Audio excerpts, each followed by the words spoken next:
Todos encontraram? Hebreus 10, 25. Diz assim: não deixemos de reunir-nos como igreja, segundo o costume de alguns, mas procuremos encorajar-nos uns aos outros, ainda mais quando vocês veem que se aproxima o dia. Não deixemos de congregar, como é costume de muita gente. Não vamos seguir esse mau exemplo. A igreja é muito importante, cultuar é muito importante, orar como igreja é muito importante, adorar como igreja é muito importante, estar em igreja, reunidos em igreja, como igreja é muito importante, é fundamental. Não deixemos de congregar, é o que diz o Espírito Santo à igreja. Não perca a oportunidade de congregar, não abandone a sua congregação. Por que é tão importante assim? Tem gente que pensa que pode ser cristão sem igreja. Eu posso ser cristão à minha moda, eu posso ser cristão à parte da igreja, fora da igreja. É possível ser cristão fora da igreja? Quando nós somos batizados apenas em Cristo ou somos batizados também na igreja? Aliás, quando nós somos batizados fora da igreja, à parte da igreja, ou somos batizados pela igreja? A ministração do batismo não é algo que acontece pela igreja. A igreja é algo importante ou é supérfluo? Podemos viver sem ela? Então vamos meditar um pouco sobre isso. Sabe o que diz lá 1 Coríntios capítulo 12, versículo 13? Diz assim o texto bíblico: todos nós fomos batizados em um só corpo pelo Espírito. Ou seja, o batismo em Cristo, o batismo cristão, é ali descrito como um batismo no corpo. Que corpo é esse? Ah, sim, a igreja é denominada o corpo de Cristo. Ser batizado significa ser introduzido no corpo de Cristo. Tem gente que diz o seguinte: eu estou ligado em Cristo, mas eu não estou ligado na igreja. Bem, a igreja, segundo o Espírito Santo, a igreja, segundo o testemunho e o ensino dos apóstolos, a igreja é o corpo de Cristo aqui na terra. Quem não está ligado no corpo, está ligado na cabeça deste mesmo corpo. Cristo não é porventura o cabeça do corpo? Estar fora do corpo é também não estar ligado ao cabeça, que é Cristo. Concorda? Bom, essa é uma das maiores e das mais perfeitas metáforas sobre a igreja, o corpo de Cristo, um organismo vivo, um organismo como o nosso próprio corpo. Bom, quando olhamos para o nosso próprio corpo, percebemos que o corpo é composto por distintos membros. A mão é um dos membros do corpo, o braço, as pernas, o pé. Há distintas partes de nosso corpo: o nariz, os olhos, a boca, a orelha. Todos eles desempenham funções importantes. Nós não podemos conceber um membro do corpo, do nosso próprio corpo, para a gente poder compreender as implicações desta metáfora. Tente imaginar uma parte de nosso organismo querendo viver a parte do corpo. A mão agora está se achando, né? A mão agora quer independência do corpo. O que é a mão sem o corpo? Por mais importante que a mão seja, o que acontece quando ela é amputada do corpo? O corpo consegue viver sem a mão? Sim. A mão consegue viver sem o corpo? Não. Nós somos o corpo de Cristo e membros uns dos outros. Há uma relação de interdependência. Mas tem gente que julga ser capaz de existir como cristão, se desenvolver como cristão fora da igreja. Isso só pode ser projeto seu. Nunca e jamais foi projeto de Deus. Aliás, o projeto de Deus é a igreja. Ah, mas a igreja tem tanta coisa ruim da igreja. E olha que não deve, porque Jesus falava sobre a igreja como um homem que planta o trigo, esse agricultor que é Jesus. Mas vem lá o inimigo, o adversário, e planta também o joio. A igreja tem esse paradoxo. Há na igreja trigo e há na igreja joio. Há na igreja boa terra e há na igreja terra espinhosa, terra rochosa. Há distintas coisas acontecendo ao mesmo tempo. Por isso o apóstolo Paulo, em Efésios capítulo 4, diz a respeito da igreja, que em igreja e como igreja devemos suportar uns aos outros em amor. Olha, eu não esperava por isso. Eu não esperava por uma exortação como essa. Quer dizer que eu preciso suportar. Eu não estou disposto a suportar mais nada. Aliás, hoje as pessoas estão cada vez mais egoístas. Elas buscam, elas aprendem o egoísmo, o individualismo. O individualismo é o que está em voga, é o que está em alta na nossa sociedade. Repare bem, nós não estamos dispostos a suportar o cônjuge, não estamos dispostos a suportar pai, mãe, não estamos dispostos a suportar o patrão, não estamos dispostos a suportar o empregado, não estamos dispostos a suportar uns aos outros. E quando estamos chegando à igreja, esperamos encontrar na igreja o paraíso, o céu, e de repente nos deparamos com irmãos e irmãs que exigem de nós muita paciência, que exigem de nós, que reclamam de nós muita maturidade. Nós queríamos que a igreja fosse um paraíso. Bom, o paraíso ainda está por vir. Por enquanto estamos atravessando o deserto. E nesse deserto o que se requer de nós é a maturidade, é o discernimento do corpo de Cristo, que é sagrado. A despeito do joio no meio do trigo, há uma igreja que é sagrada aos olhos de Deus. E nós somos chamados a edificarmos o corpo de Cristo e a nos edificarmos dentro do corpo de Cristo e a exercitarmos as virtudes do Espírito Santo. O domínio próprio, a temperança. Parece que o Brasil perdeu essa Copa porque faltou o domínio próprio. Concorda? O destempero de alguns. A vida cobra caro daqueles que não levam desaforo para casa. Não é? Eu não vou levar desaforo para casa. E às vezes na igreja assim, não quero mais, eu não preciso passar por isso. Eu não vou aguentar mais isso. Eu vou me embora. E abandona a sua congregação. E a Bíblia diz: não deixemos de congregar, não abandonemos a nossa congregação. Suportem uns aos outros. Precisamos pagar um preço para a edificação do corpo de Cristo. A igreja não são os outros, a igreja somos nós. E, meus amados irmãos, não podemos ser crentes ilha. Já ouviu falar de crente ilha? Ele quer viver longe do continente, né? Eu não preciso estar em comunhão com o continente. Entre mim e o continente eu prefiro um oceano. Eu estou cansado desta comunhão, desse relacionamento, de conviver com pessoas assim, com pessoas assadas. Eu não quero suportar mais nada. Eu quero viver a minha própria vida, do meu próprio jeito. Eu me isolo, eu sou um crente ilha. Meu negócio está ligado ao cabeça. O que importa é que eu estou bem com o Senhor. Quantas vezes eu já ouvi isso? Como você está fora da igreja? Não se preocupe comigo, pastor. Eu estou muito bem com o Senhor. Eu briguei com todo mundo da igreja, mas com o Senhor eu estou bem. Eu amo a Deus. Mas Jesus e os apóstolos questionam esse tipo de cristianismo, esse tipo de espiritualidade.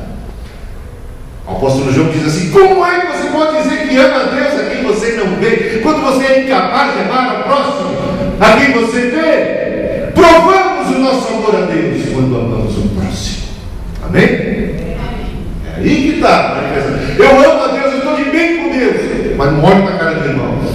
Eu estou de bem com Deus, o Senhor me perdoou, mas eu não perdoo meu irmão. O Senhor me deu paz, eu estou em paz com Deus, mas eu estou em guerra com o mundo. Bem, meus amados irmãos, a igreja é o corpo de Cristo. E quando uma parte do corpo, um membro do corpo é cortada, ela apodrece. Quando ela não está no corpo, ela apodrece, ela perde a função, ela não tem mais vida. Não há vida fora do corpo de Cristo. Não há vida espiritual, é um engano, é uma artimanha do inimigo, é o diabo que ensina, é o diabo que incentiva, é ele que promove as dissensões no corpo de Cristo e leva as pessoas ao distanciamento, a viver em comunhão e achar que podem ser assim. E não é assim absolutamente. Veja o que diz as Escrituras.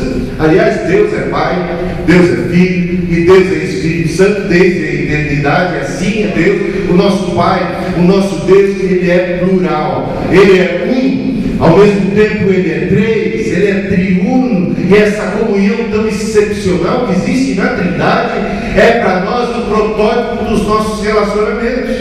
Deus é amor, e porque Deus é amor, existe entre as pessoas da Trindade profundo, perfeito, maravilhoso relacionamento, uma interação tão espetacular que não são três deuses, há um só. Há um só Deus, Pai, Filho e Espírito Santo. Deus desde a eternidade existe em comunhão consigo mesmo. É o Pai com o Filho, é o Filho com o Espírito Santo com o Pai, assim sucessivamente. Essa comunhão perfeita, essa harmonia, essa unidade que faz com que saibamos, com que conheçamos a Deus como um só, embora sejam três, há um só Deus em que vive e subsiste em três pessoas. Numa harmonia tão extraordinária, conclama toda a criação, conclama toda a criatura a participar desse exemplo de amor. Deus é amor, e o maior de todos os dons e virtudes cristãs é o amor. Que Deus espera de nós? Que amemos uns aos outros, que o amemos sobre todas as coisas. O que é a verdadeira espiritualidade? Onde se manifesta? Onde se revela? Através do amor. E o que é a igreja do Senhor Jesus Cristo? Senão o lugar onde o amor é exercitado, a comunidade dos santos, a comunhão dos santos, onde o amor, onde Jesus reina. E a igreja serve como ilustração daquilo que é Deus e daquilo que o mundo precisa experimentar. Olha, em Efésios capítulo 1, versículo 9 e 10, vejamos o que diz lá. Efésios capítulo 1,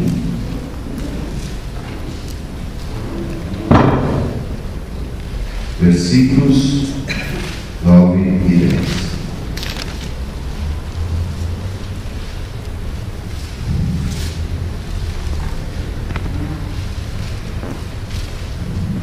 Todos encontraram?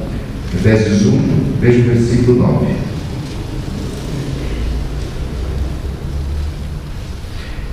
E nos revelou o mistério da sua vontade, de acordo com o seu bom propósito, que ele estabeleceu em Cristo, isto é, de fazer convergir em Cristo todas as coisas, celestiais ou terrenas, na dispensação da plenitude dos tempos.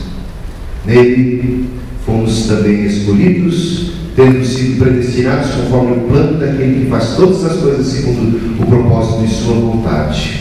Ou seja, a vontade de Deus, o plano de Deus que foi revelado através da igreja, através de Cristo, é fazer convergir em Cristo todas as coisas ligadas a Ele, Ele o cabeça, Ele que começa e exercita o seu senhorio através da igreja, o seu corpo, Cristo a cabeça do corpo, como um protótipo para aquilo que Deus pretende, que é plano, que é alvo dele para todo o universo, sejam coisas celestiais ou terrenas, todas debaixo do senhorio de Cristo, ligadas, convergindo nele, a unidade de todas as coisas em Cristo. Esse é o plano. E a igreja é a luz do mundo, o sal da terra, o lugar onde esta comunhão deve se dar. Veja que Cristo orava pela igreja, orava pelos seus discípulos, orava pelos seus seguidores. Um dos pedidos de Jesus, que nós encontramos em João 17, o que é que diz?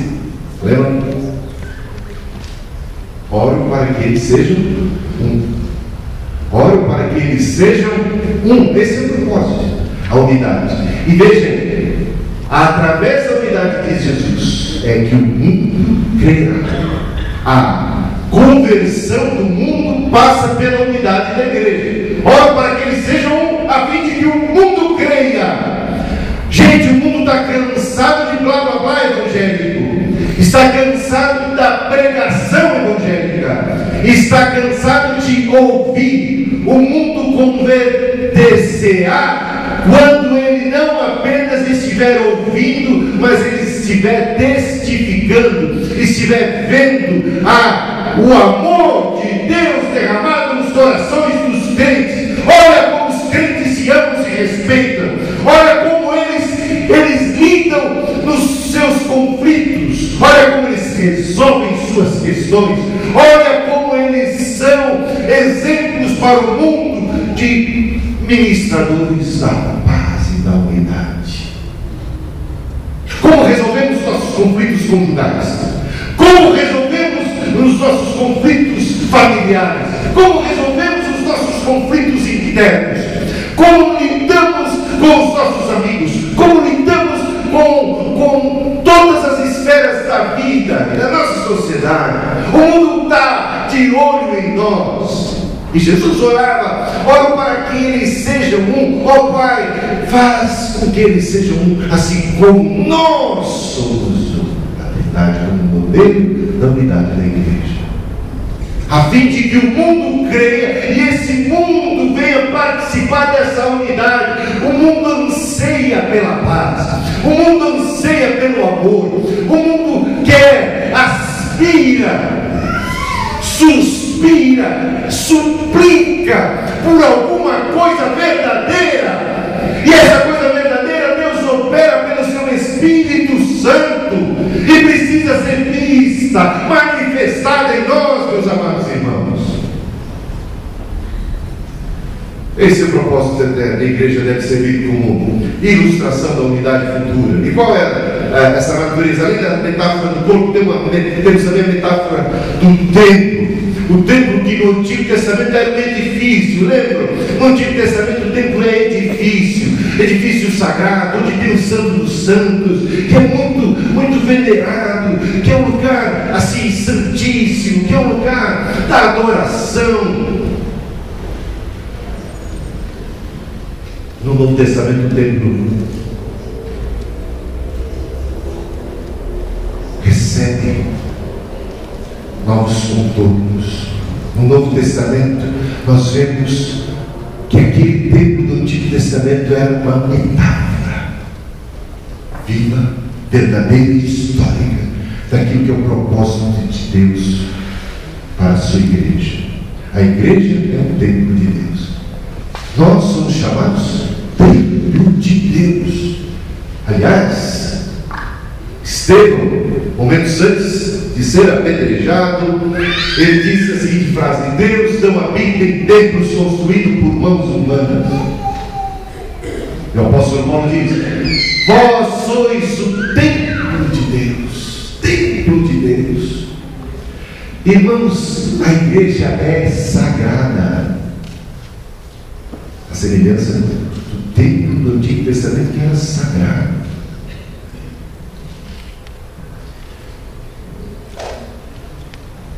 O corpo de Cristo, a igreja que somos nós, o Espírito habita. Você já leu 1 Coríntios capítulo 11, provavelmente vai lembrar então que em 1 Coríntios capítulo 11 o apóstolo Paulo está exortando a igreja, porque eles não estavam discernindo o corpo de Cristo. O apóstolo Paulo diz: vocês estão sendo julgados, vocês estão recebendo e trazendo condenação sobre si mesmos, pelo simples fato de não discernir o corpo de Cristo, a santidade, o sagrado, o corpo de Deus. E a bronca dele era porque os irmãos, quando se reuniam para a ceia do Senhor, que vamos ter dentro de logo mais alguns instantes, sabe o que os irmãos eram capazes de fazer? Porque a ceia do Senhor era também uma festa de amor, onde as pessoas traziam mantimentos, e alguns tinham mais, e eles traziam, e eles comiam tudo e não repartiam com ninguém.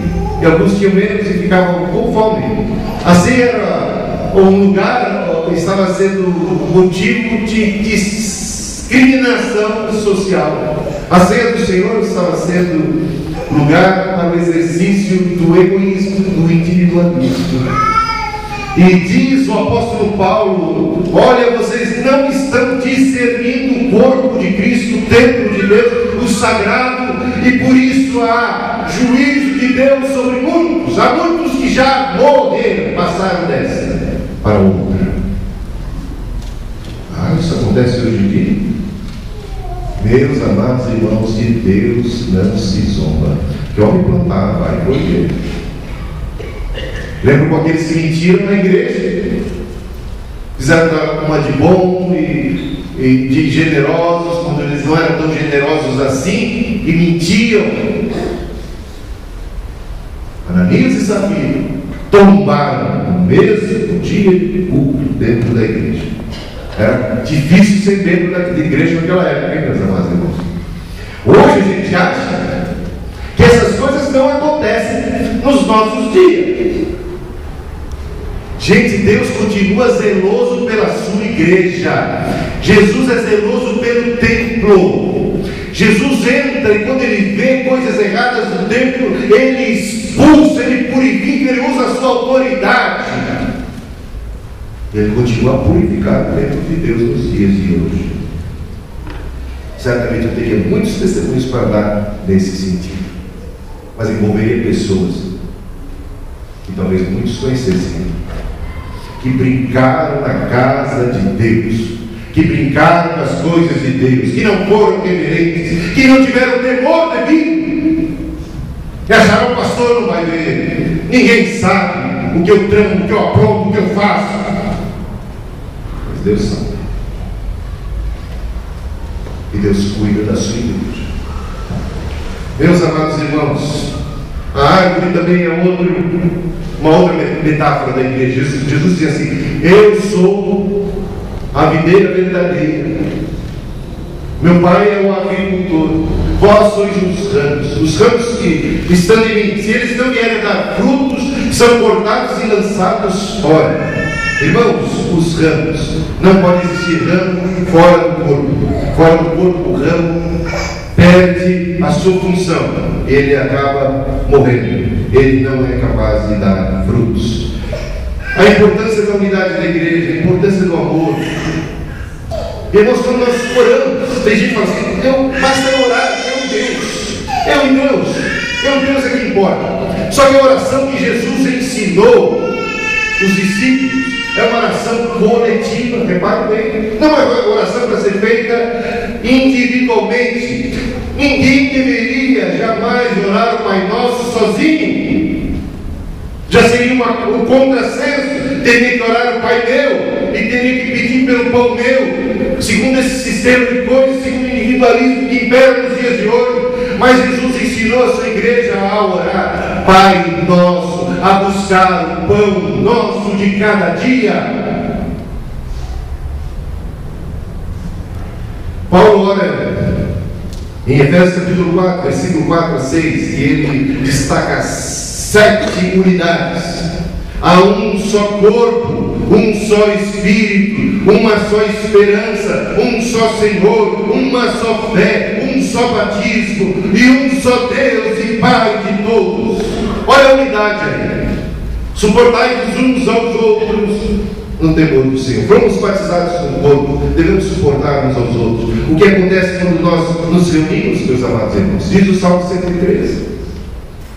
Ó, quão bom e quão suave é que os irmãos vivem em união. É ali que o Senhor ordena a sua vida e a bênção para sempre. Quer bênção? Quer vida? Ela se encontra na comunhão dos santos. Tem gente que fala assim: eu não preciso ir à igreja, eu oro sozinho. Eu não fui à igreja, mas eu ouvi um programa de televisão. Tive uma comunhão cibernética. Sei lá como é que se chama isso. Tive pela internet. Olha, meus amados irmãos, você está perdendo muito. Cada um que deixa, cada culto que se perde, não se tem a dimensão ainda do significado, do tamanho desse prejuízo. É ali, na unidade dos irmãos, que o Senhor ordena a vida e a bênção para sempre.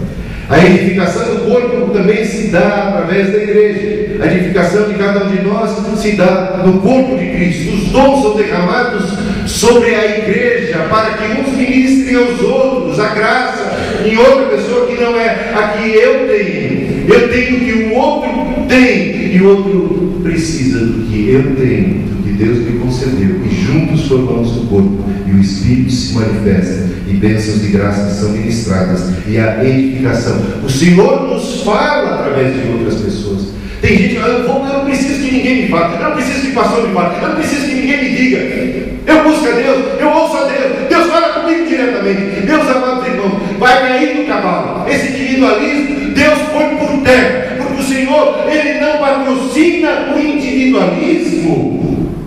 Onde já se viu isso na Bíblia? O Senhor usa outros para nos abençoar. O Senhor não nos fala tudo diretamente, Ele faz questão sim, porque Ele é o patrocinador da unidade da igreja, de que nós estejamos numa relação de interdependência uns com os outros.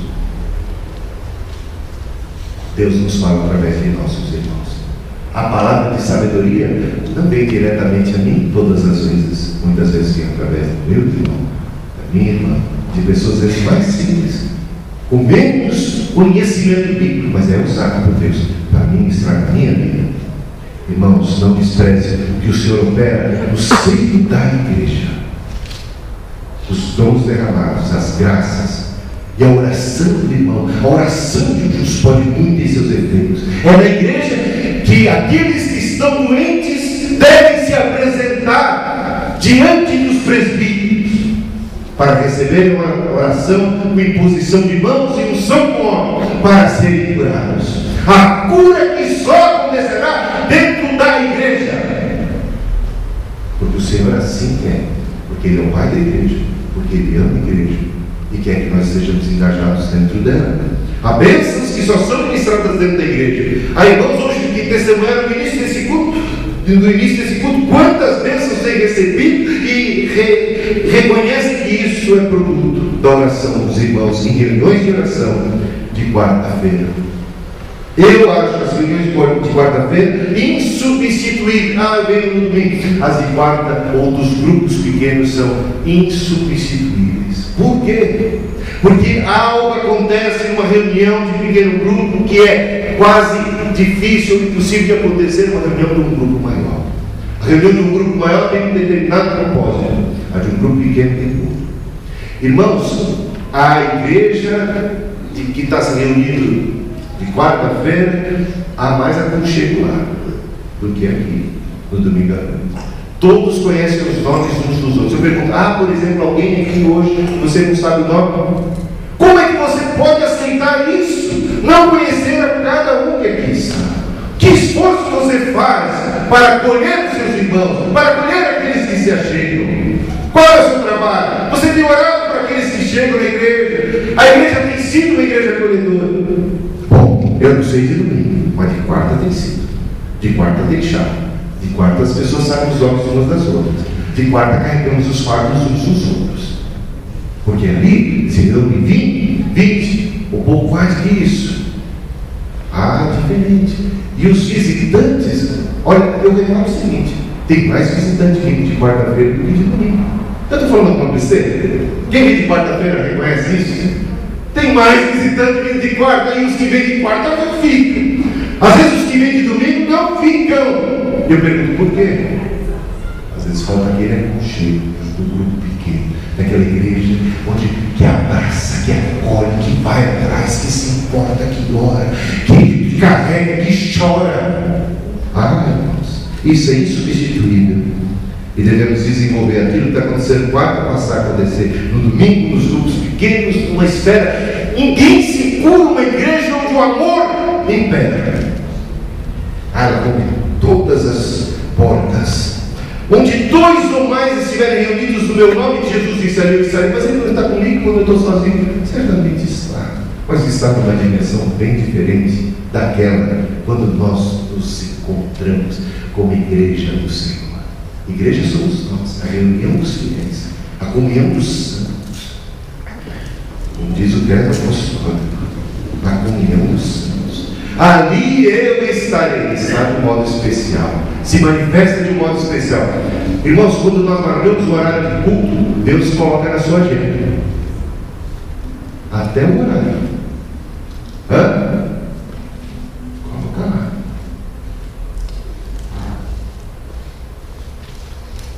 Eu tenho um horário naquela igreja. E ele está aqui desde o comecinho. Pense nisso. Quando 2 concordarem na terra, o Senhor abençoa e consegue lá no céu. Não é isso que disse Jesus? 2. Não um só, 2. Igreja.